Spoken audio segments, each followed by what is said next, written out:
Hi guys, I'm Zach from NodeWorks Media, and in today's video we are going to continue with the engine rebuild stuff for my Miata. As you guys, I don't know if I've already shown it or I'll show it now, but basically I've already pulled some of the coolant pipes. Well, show it now, me.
So I've pulled off some of the coolant pipes and I took off the throttle cable and I'm starting to now unplug things and unscrew what needs to be unscrewed and so on and so forth. There's obviously a lot to be done to actually pull an engine.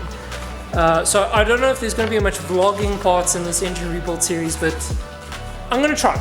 Anyway, so as we can see, I didn't film this, but I'm also labeling each little plug that I'm unplugging so I know where it goes. I don't even know if half those plugs are going to come out with the engine or not, but at least I know where they're supposed to plug in and stuff.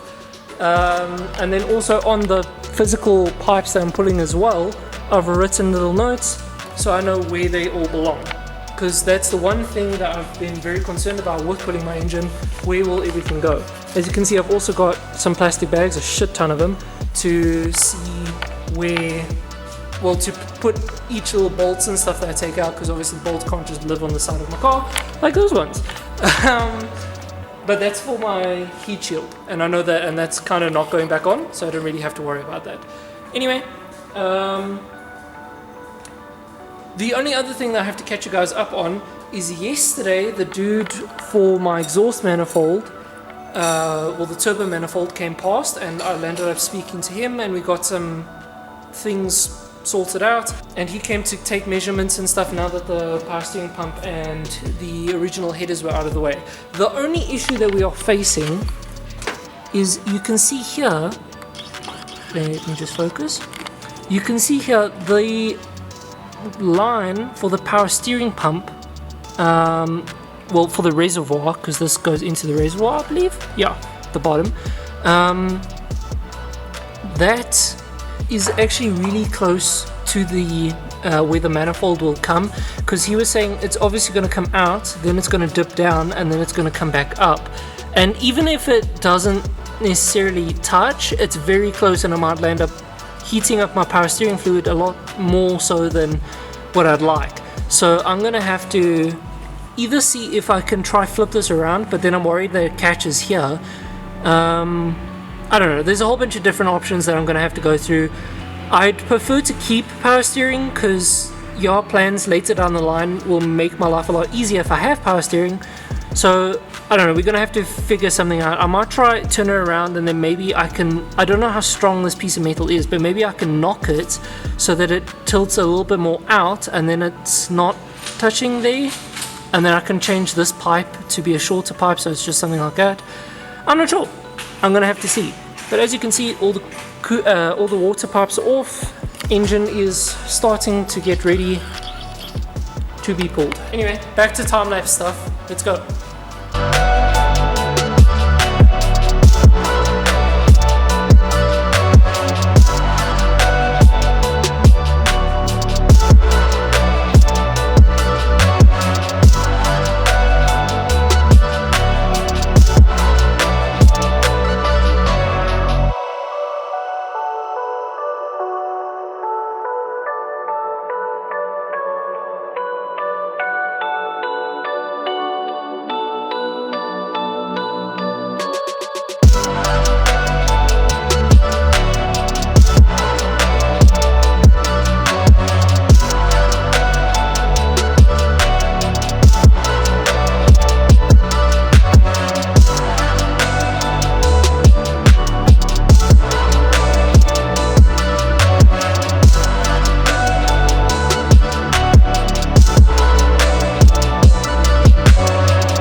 Okay guys, so as you can see we've removed more cables and piping and so on and so forth.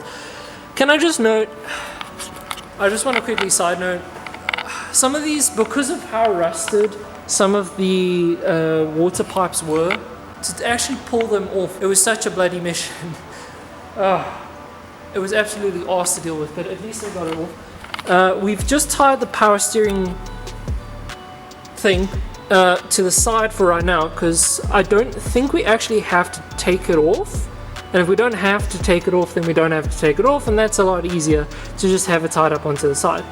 I am not sure what comes next, so we are going to wait for my dad, but I thought I'd show you guys exactly why I'm replacing, or I'm going to be rebuilding my engine.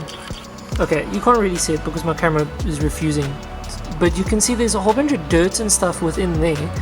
But then also, if I pull off this pipe here, okay, that's pretty much the best that I can do. But you can see how rough and f***ed up this little nipple is. The one that's on the block down here is the same as that. That is why we are replacing that. That is why we're going to rebuild and stuff, because to keep that on is just damaging more and more things, and it's causing more and more problems. And I'd rather be safe than sorry and replace everything than everything will end up screwing up later down the line. So we've gotten everything pretty much half sorted out. I have to now wait for my dad to come and tell me what's next. But I thought I'd give you guys a little update and show you guys that little nipple. Anyway, cool.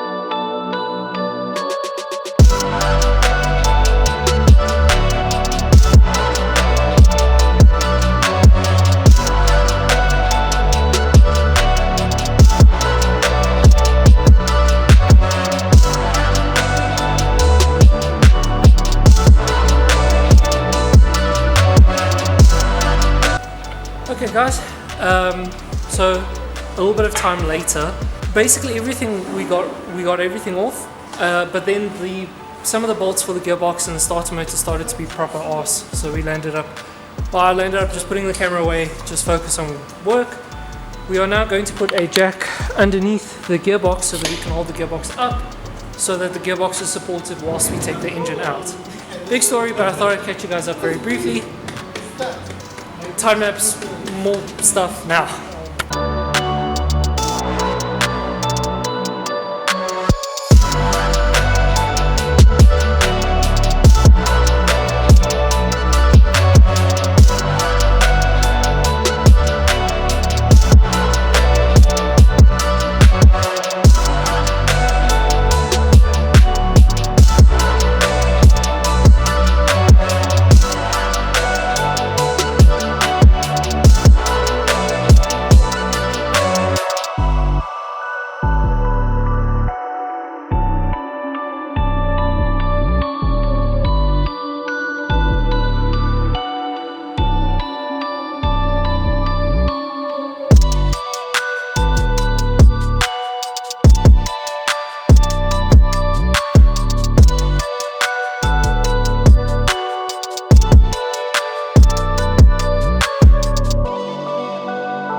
Okay guys, and you finally catch us now with the engine out of my car. I feel terrible, and all the grease, which I've washed my hands just by the way, they weren't this clean 5 minutes ago, but it feels like I have the blood of my car now splattered across my hands, and I feel terrible for taking my poor car apart, but it is out. As we can see, I don't know, it was in kind of good condition. My dad and I noticed these fuel lines here have been bent in, which for us means that somebody's actually pulled the engine before us and they ended up fucking something up.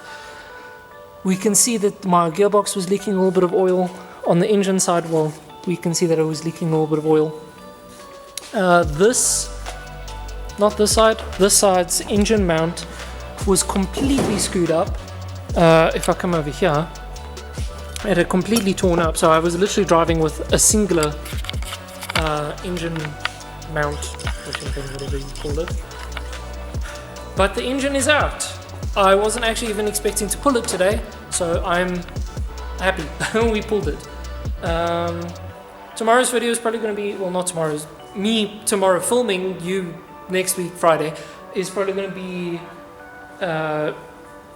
maybe actually a little bit of disassembly on the engine side so we can send it off to machining, or I'm going to be cleaning the engine bay. That's pretty much about it. Anyway, I hope you guys enjoyed this episode. If you did, please leave a like or a dislike, depending on what you felt about today's episode, and perhaps a comment. That also helps. And then I will see you guys in the next video. Thank you very much for your support. Also, a very big thank you to Josh for lending me the engine crane, as well as also, again, a very huge big thanks to my aunt who's helping me afford being able to do all of this. Thank you, Lise. Anyway, thank you guys very much for watching. I'll see you guys in the next episode. Cheers.